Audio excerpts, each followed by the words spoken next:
This is a steal for the Dallas Cowboys as we have a brand new trade target that has just been revealed just a couple of days away from the NFL trade deadline. Plus, Jerry Jones speaks out on the trade deadline. We tell you what he said and all the latest news and information on America's team right here on Cowboys Digest.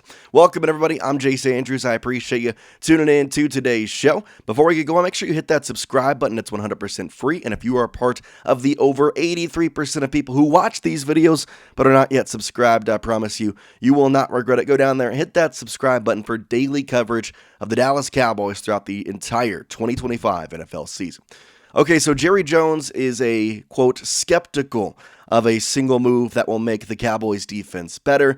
This is stuff that came out on Sunday, but I feel like it's important to bring up because of the move that we're about to talk about. So, want to talk about some of Jerry's quotes, both from on Sunday and from more recently. Just be prepared for what he has to say. We start with the quote here saying, "If I saw a proposition for us to help this team, no matter what this score was today, then I would look at it on the merits of helping the team. I would completely look at the merits for both next week or the weeks after and the longer term.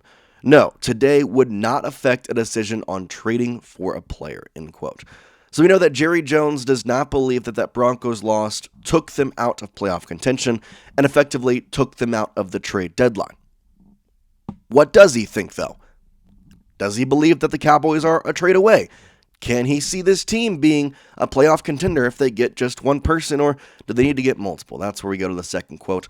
"I don't know what's realistic. Could one better player, if we didn't pay too big of a price, have a better player on the defense to possibly help?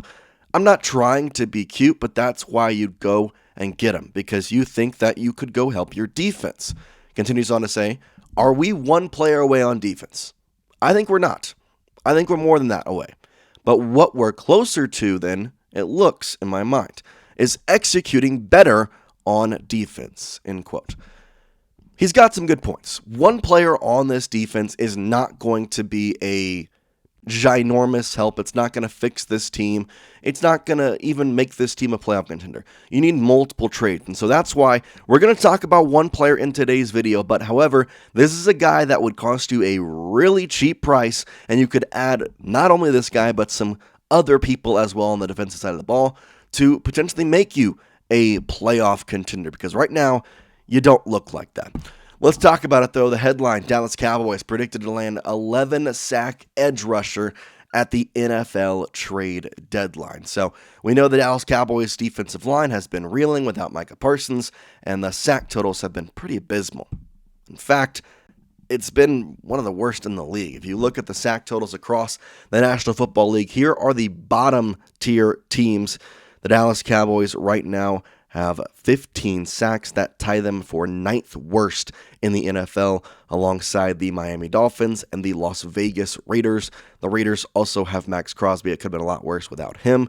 I know we've talked about Max Crosby. I'd love for him to be on the Dallas Cowboys, but his price would be very high to a point where you would get him and probably not have too much else. So who exactly is this guy?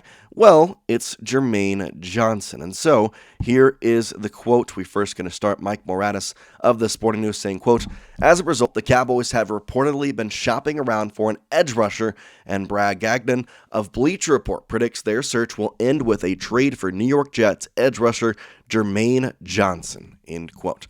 Let's take a look at Jermaine Johnson's stats. Will he fit with this Cowboys team? How exactly do we like him? So in this season, he's only appeared in 5 games, had 19 tackles, and he has 1 sack. But you have to go back to his 2023 and 2022 seasons, in which he played very, very well. He had 7.5 sacks back in 2023, just 2 years removed from that. 55 total tackles, a forced fumble, a fumble recovery, an interception, and a touchdown off that interception as well. Plus, he had 7 passes defended on that defensive line. So what I like most about Jermaine Johnson, personally, it's that he can play really an edge rushing liner where you can go out and use him to go get sacks. You can also use him as that kind of, I'm not going to say drop back in coverage, because that's not what you're going to do, but you can at the least know that his arms will be up in the air whenever a pass does comes his way. So I know he's only appeared in 7 games over the past 2 seasons. There's been injuries, there's been switches in coaching and a bunch of different things going on with that. But I truly do believe that this guy would be a very good addition, first of all, to the Dallas Cowboys.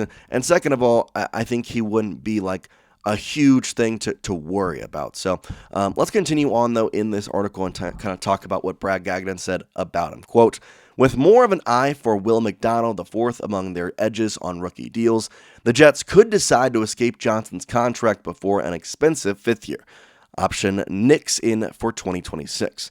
Meanwhile, the Cowboys are looking to fill the void that was left by Micah Parsons, end quote. By the way, just for people who are wondering, Micah Parsons won Defensive Player of the Year, Defensive Player of the Month in the NFC, I believe, today. So that was just a great thing to say. And I understand, maybe you work the move out right, maybe you don't, then Micah's not playing worth $40+ billion, whatever. You're stopping the run, whatever. But by trading him away, you created a new problem. You can't get to the quarterback. You can't get to the quarterback, and that's where I'm like, I don't really understand how you're able to fix this with just one person, but it's also a problem of that you can't get to the quarterback. Your options are limited in the secondary. There's just a lot of problems with this defense, and so for Jermaine Johnson, I think there's a lot of high upside with him. He's 26 years old, and there's a couple of big things.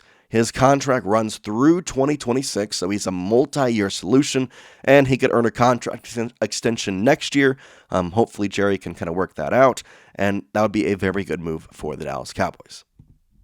The question you're all asking, I'm sure, is what's he going to cost? What's the price tag on that?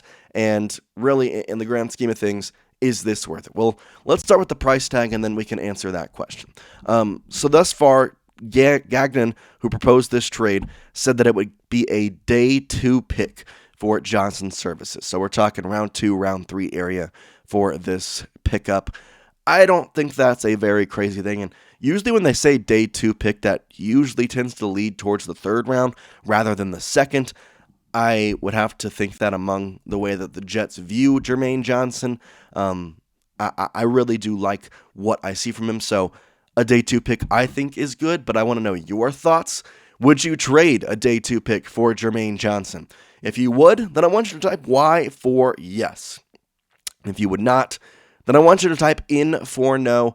Let me know your thoughts down in the comment section. I'm curious what y'all think about this matter. I've made my point pretty clear. I really think it's a yes for me. I mean, when you look at these sack numbers and you talk about how bad the Cowboys have been on the defensive line, whether it be for the fact that I don't think Brian Schottenheimer is playing the right people, I don't think the scheme is there. You can blame a bunch on Coach Schottenheimer, on the defensive coordinator, Matt Eberflus. I really think you can blame a lot on his scheme. But at the same time, you do ultimately have to think about, okay, we're not getting sacks. Like, how can we fix that?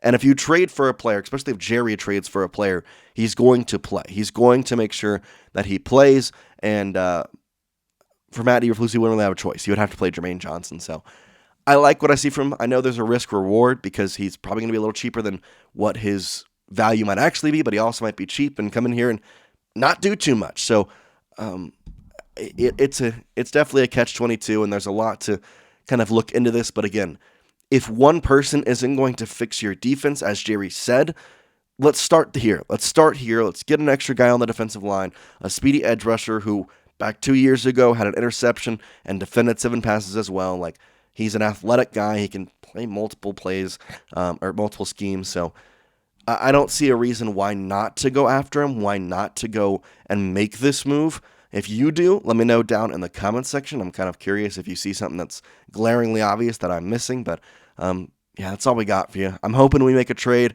I'm hoping we keep doing these trade rumor videos, hoping something happens, but the NFL has been kind of silent. I'm going to be honest. I mean, forget Jerry, forget the Cowboys. It's the NFL has been silent. Like, there's been some trades this week for sure. Obviously, yesterday there were a couple, but I really am just kind of waiting for a big thing to drop, because right now there hasn't been too much, but when it does happen, we will have you covered here on Cowboys Digest. So go down there, hit that subscribe button, make sure you're sticking around, and for now, we'll see you next time here.